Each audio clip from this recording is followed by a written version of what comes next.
Travis Wayne Goodsell.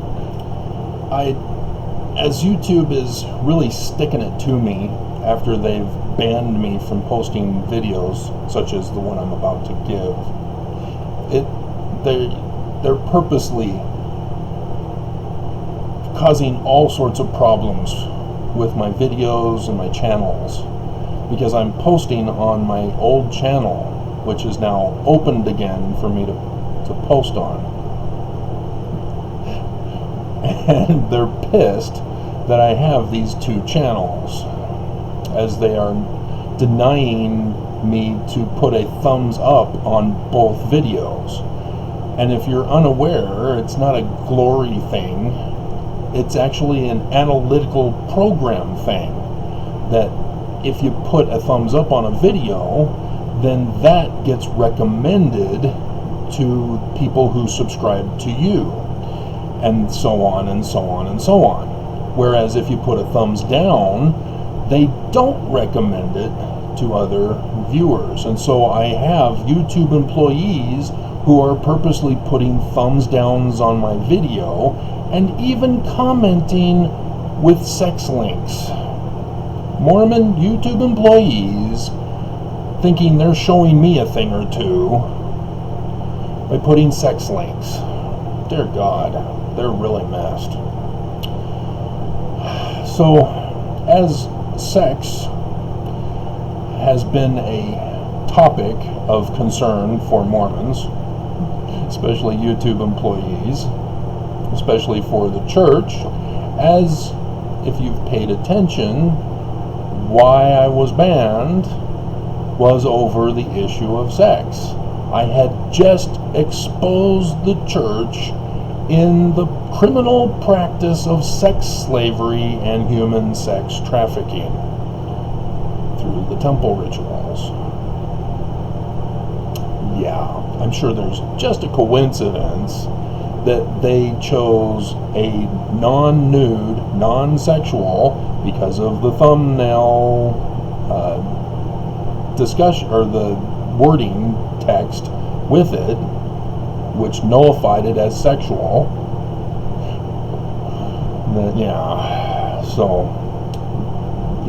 Sex is a big issue for Mormons. If you're not paying attention to the news, many of the crimes reported by Mormons in Utah and Idaho involve sexual promiscuity and sexual abuse. So we're going to go over John C. Bennett, because now that I've learned some more stuff, because I had published a book of my research up until 1829. The videos on the new channel helped supplement additional information and even corrected information, such as the Coopersmith Shop and Harmony, Pennsylvania. Both of which involve fun stuff that the church does not want you to know about. And I've gone over how Joseph Smith is not polygamist, that the church accuses Joseph of being polygamist. And I've gone over all the lists. And here's another one. Smith Sr. didn't practice it. Sidney Rigdon didn't practice it. Oliver Cowdery didn't practice it. William Cowdery didn't practice it. William and Sr. are of particular note because they were a part of the Congregationalists called the New Israelites in Vermont that practiced what's called spiritual wifery. Now, spiritual wifery is talked about in John C. Bennett's Wikipedia page that I'm going to go over. The reason why it's called spiritual wifery is because polygamy was still illegal in the United States. That's why they can't practice actual polygamy. It's illegal. It's a crime. That needs to be understood by Mormons. It's a crime. Are you sure the church is correct in claiming that Smith was a polygamist? Are you sure? Because guess who else did not practice polygamy? William Smith, Samuel Smith, Don Carlos Smith. Yeah, they're brothers. And Hiram Smith didn't practice polygamy. So why was Smith the only one? And it was practiced in secret. Why? The only one in secret. I guess he didn't want to be exposed by his father.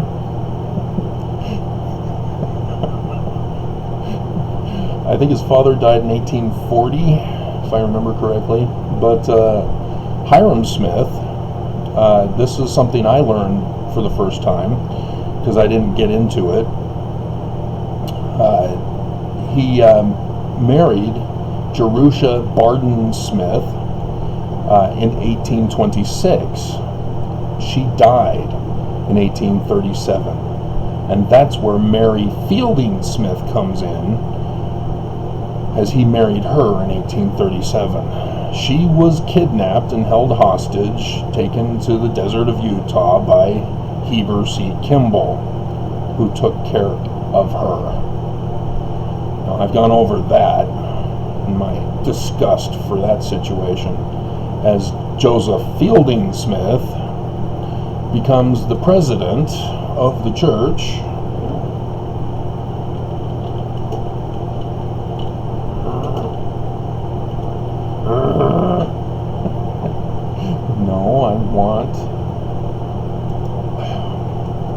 Can't you just put senior and junior? Why do you have to put F in Fielding? So, let's see. He was... Yeah, he was in between Lorenzo Snow and Heber J. Grant. And Lorenzo Snow was after Wilford Woodruff. So you see what they're doing here? They're trying to convince Mormons that they're the true successors as they put Joseph Fielding Smith Sr. into the presidency, even though it was a brief period of time. Well, not that brief. 1901 to 1918. So, all right. See, that's why it's important to fact check, not just throw stuff out there. And I hope you guys are fact checking me too, because I'm going over information that I see here, not just throwing it off, making it up as I go along. And so, yeah, that's a sad situation there with that. And so, there is no evidence of Joseph practicing polygamy or spiritual wifery, as it's redefined in this Wikipedia page under John C. Bennett. So, yeah. He was born in 1804, died in 1867. He was a physician, so a doctor. He was the original mayor of Nauvoo and the general of the Nauvoo Legion. So if you've heard of Joseph Smith being the mayor of Nauvoo and the general of the Nauvoo Legion, well, it's because John C. Bennett was no longer in that position and Joseph took over it. He had several encounters with the community that left him impressed. Reference, please. Sounds like an opinion bias. He therefore wrote several letters to Joseph Smith. Okay, I see a 3 here. I'm sure it'll link us to the actual source document letters, right? Oh, John C. Bennett, 1842, History of the Saints, or an expose of Joe Smith and Mormonism, Boston, Leland and Whiting, pages 5 through 10. Is that him who wrote this book? Which, therefore, it would be a primary source document. But I'm concerned that It says 1842 when it was written. Okay. So was it written before or after he was excommunicated? Anyway, it would be nice to have those letters in actual possession rather than just him claiming he had written letters. Bennett was essential to the passing of the Nauvoo City Charter.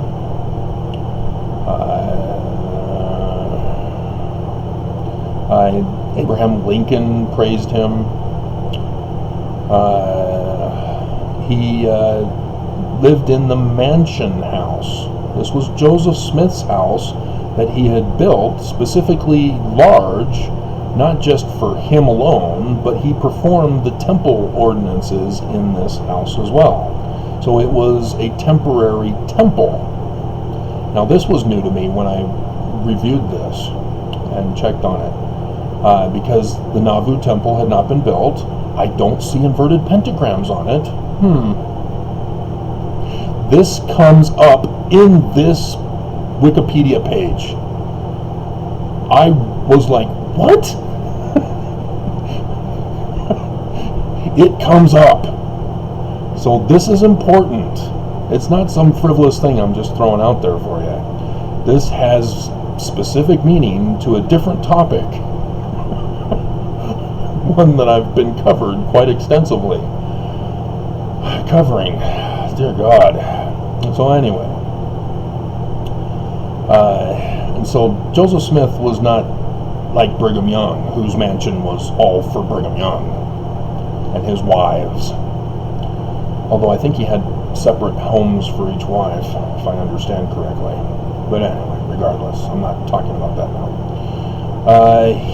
And so he became a replacement counselor in the first presidency, which is contradictory because assistant to the president of the church is different than a counselor.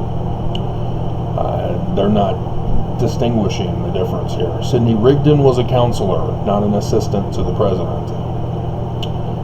So that needs to be clarified. And I don't see, I see a link here by a person who published a book in 2010.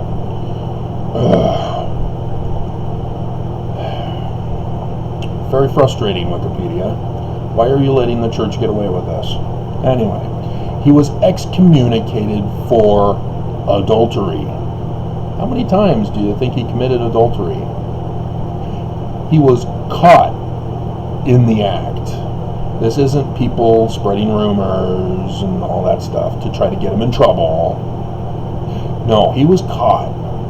He never denied it.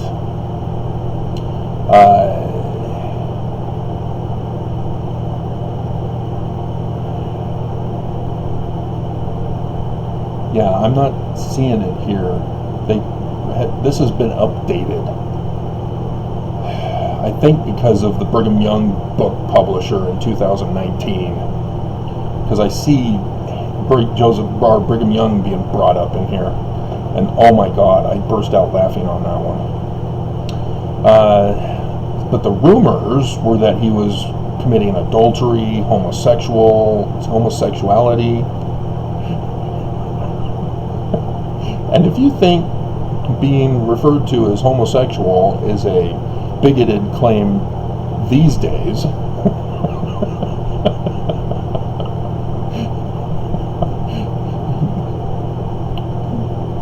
factor that in to the billionth degree, and you'll understand how much of a homophobia there was before homosexuality was even a thing.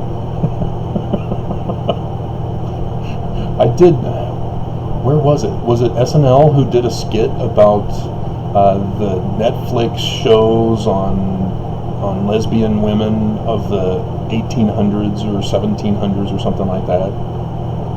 You'll have to go back and see it for yourself. It was hilarious. And unauthorized polygamy. Notice this, Mormons. The church said, yeah, Joseph Smith was secretly practicing polygamy. And here you have, for Bennett, Mormons who get it put in, because I see a reference. No, there is no reference for it. It's just rumors. And so they're just throwing it out there. Oh yeah, those were rumors, so we need to put those in there. Unauthorized polygamy. Unauthorized. Do you understand this? It's not accepted, right? It's illegal, first of all. There have been numerous other witnesses, like 4 times bad in the Book of Mormon, 2 times in the Doctrine and Covenants, that Brigham Young had purposely removed and replaced with Section 132 that has no source origin. As he did it the year before he died, and the year after he was divorced and thrown in jail by the woman whom divorced him. And so, apparently, again, it's an author, so we can't trust authors. We need primary source documentation. And so he says contemporary sources, you mean hearsay,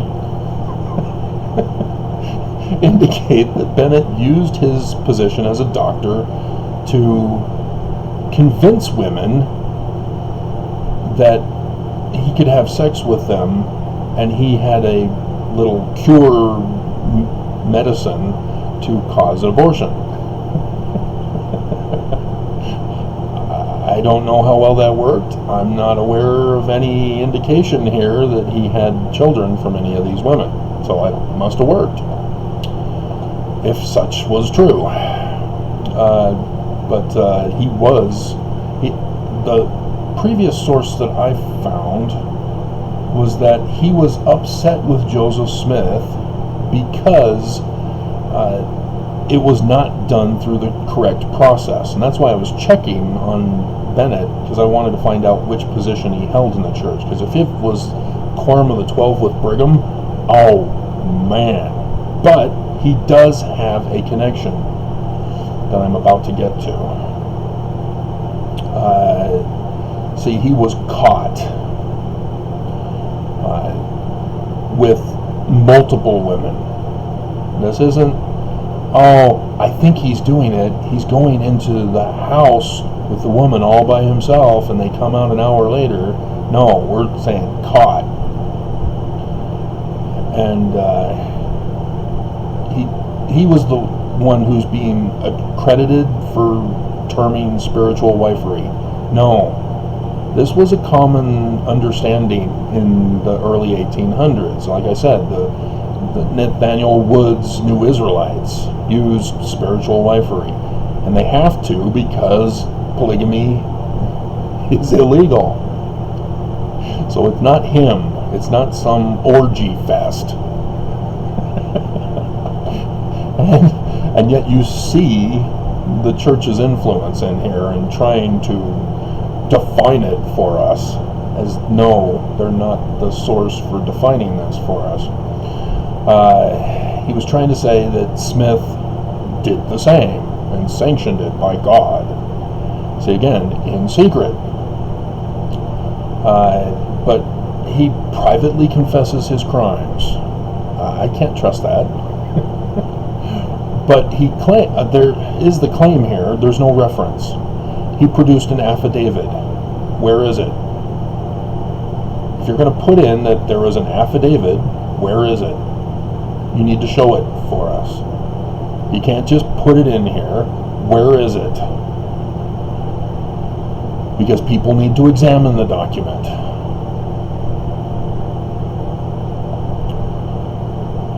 Anyway, he left after his excommunication on the 11th of May, 1842. When did Joseph Smith become a master mason? Give women the priesthood?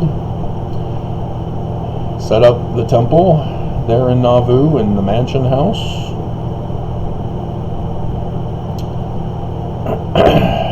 Yeah, that same year. In March was a whole birthday week for me, as I've talked about. Anyway, in May of 1842, so I'm assuming after the 11th, he claimed he had been the target of an attempted assassination by Nauvoo Danites.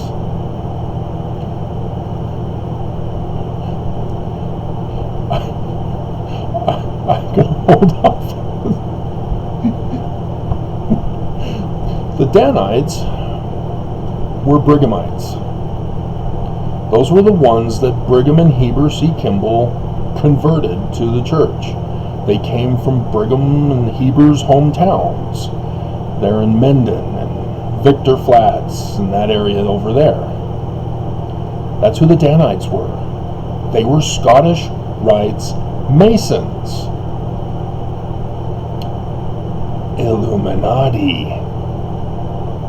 Remember, I've been going over all this with you?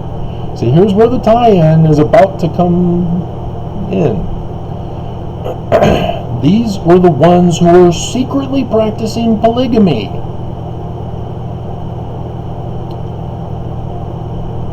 And you see that he's getting excommunicated for the practice of secretly practicing polygamy, but getting caught.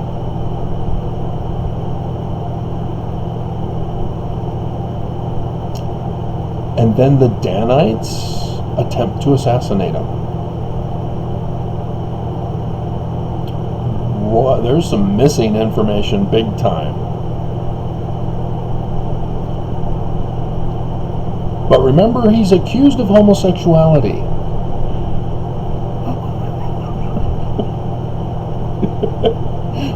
Now, current men who are considered queens, they're just transvestites. They're not necessarily homosexual.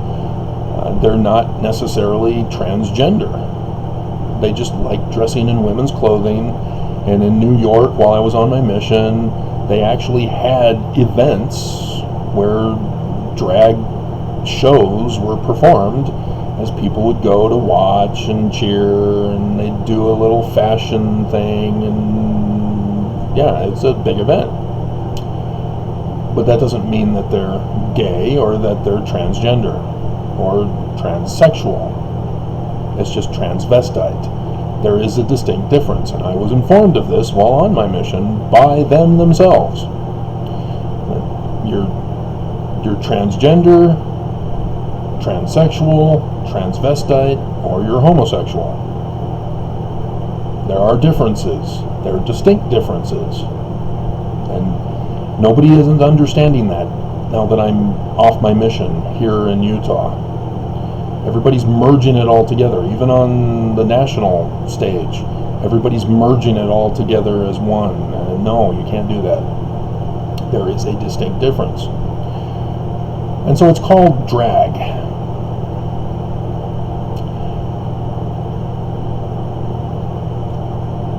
Without a reference, they're saying that Bennett claimed he was attempted to be assassinated by the Nauvoo Danites, who apparently failed, but were dressed in drag. The mob that murdered Joseph Smith were blackface.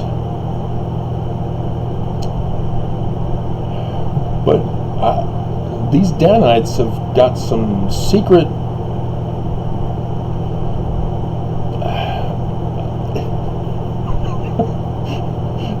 issues that need to come out of the closet as they dominate Utah Mormons, their descendants. There's a lot of confusion among Mormons in so many different ways. But again, not referenced. And so he's also the one, Bennett is the one also accused of claiming that Joseph Smith was conspiring to assassinate Governor Boggs. So he's responsible for what set up the assassination of Joseph Smith. And so for the comment that somewhere in here that there is no direct connection to him causing the assassination, yeah, there is. He set it up. He set it all in motion. As he's claiming that the Danites failed to assassinate him as they were dressed in drag. He seems to like accusing others of what he was guilty of himself. Isn't that interesting? And I've talked about that scriptural doctrinal principle. But we're focusing on sex in this one.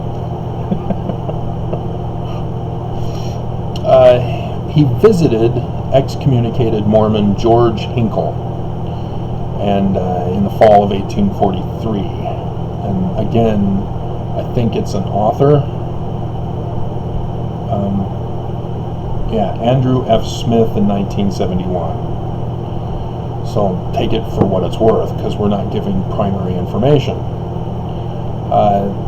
They apparently sent letters back and forth. Where are they? Why aren't they in here as the source for this rather than some author?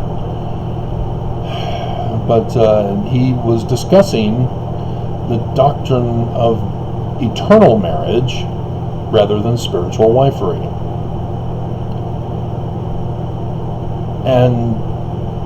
And so they put in here, it is unclear whether Bennett learned of eternal marriage from Hinkle or from correspondence inside Nauvoo.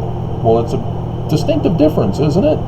But here's where Mormons screw everything up. They're equating eternal marriage and spiritual wifery as separate, but basically the same. Plural marriage. See, they're claiming that eternal marriage is an official, documented marriage with one man and multiple women. Why is the church that no longer practices it, and it's illegal, putting in here that eternal marriage is polygamy? Just the right kind, not that wrong kind of spiritual wifery. But yeah, they're then calling spiritual wifery a free love because it's not committed marriage.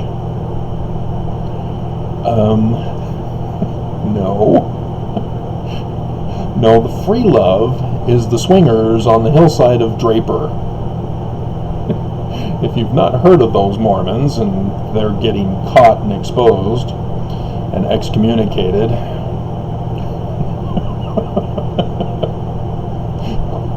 that was quite the scandal in the day, in the early 2000s. Yeah, I've heard Mormons talk about that free love doctrine in eternity, that we're not going to have our marriage sealings to each other. They're all null and void, and it's just a free-for-all in heaven. I've heard Mormons here in Utah, I can name names, who were talking specifically about this free love in the celestial kingdom. Dear God. Yeah, you guys are confused.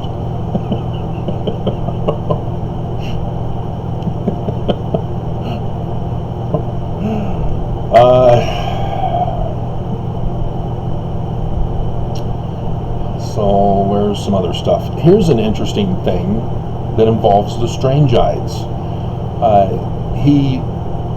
After Smith was murdered, he joined forces. Why are you saying join forces?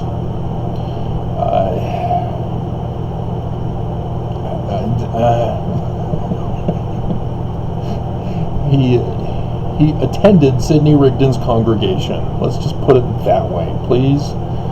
Dear God. And then he went to join James Strang. So Sidney Rigdon wanted nothing to do with him, apparently. Because why would he stay?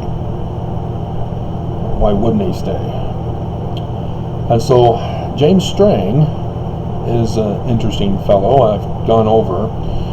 He likewise claimed that Joseph Smith had sent him documentation signed saying, you will be the leader of the church when I'm dead. And James Strang went the extra distance.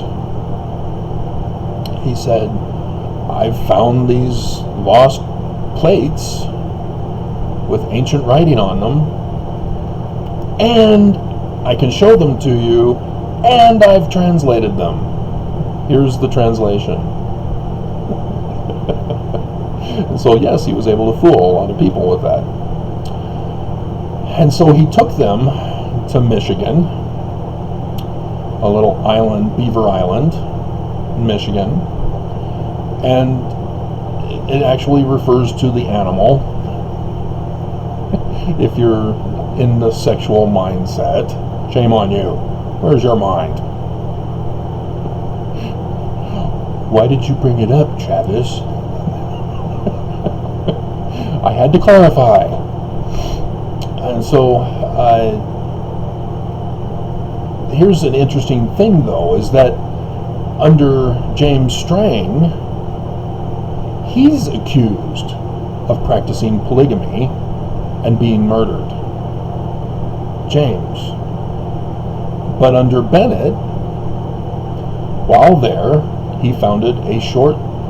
Oh, whoops, not that one.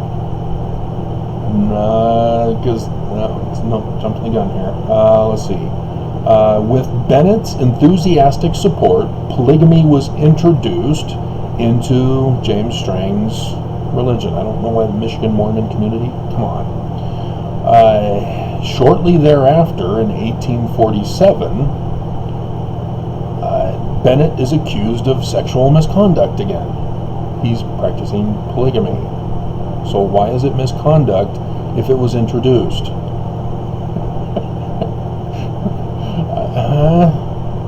And Bennett was excommunicated from the Strangites for practicing polygamy.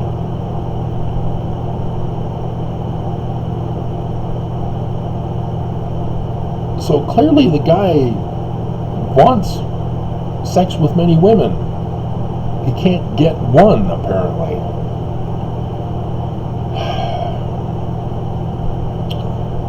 And I understand not getting one, as I've had 2 failures in marriage. But, I mean, my God. This guy is just a sexual deviant. That's the clear thing that comes out of this, even with the lack of referencing. But I'm not seeing James Strang being involved with this, because James Strang was assassinated for practicing polygamy. But I don't understand what this Bennett was excommunicated for. I don't understand that. Because if Bennett was excommunicated for polygamy, but then afterwards James Strang was assassinated for polygamy, the church ceased to exist. They just went their own separate ways, the rest of the people, whoever murdered him. And so there's questions here that are unanswered, and it's unclear that it seems more likely that Bennett got James to practice polygamy, and James was assassinated, and then the group just dissolved. Maybe Bennett said James was practicing it, so he was excommunicated, and then they went and assassinated James. I don't know. There's some missing information here. All we can do is speculate for the moment. But here's the fun part. While in Michigan, on Beaver Island, he founded the Halcyon Order of the Illuminati.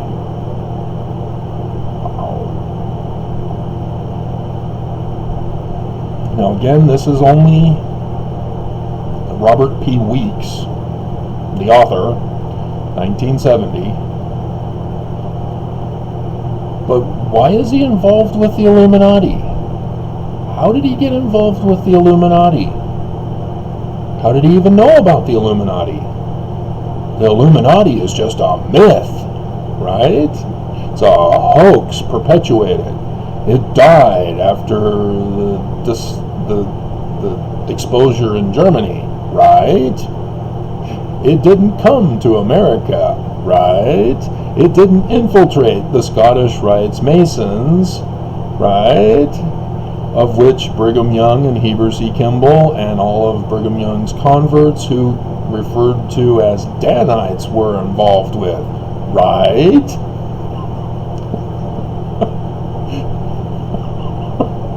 Of whom used as their symbol the inverted pentagram of Lucifer from Isaiah, which came from the Latin Vulgate of 400 AD.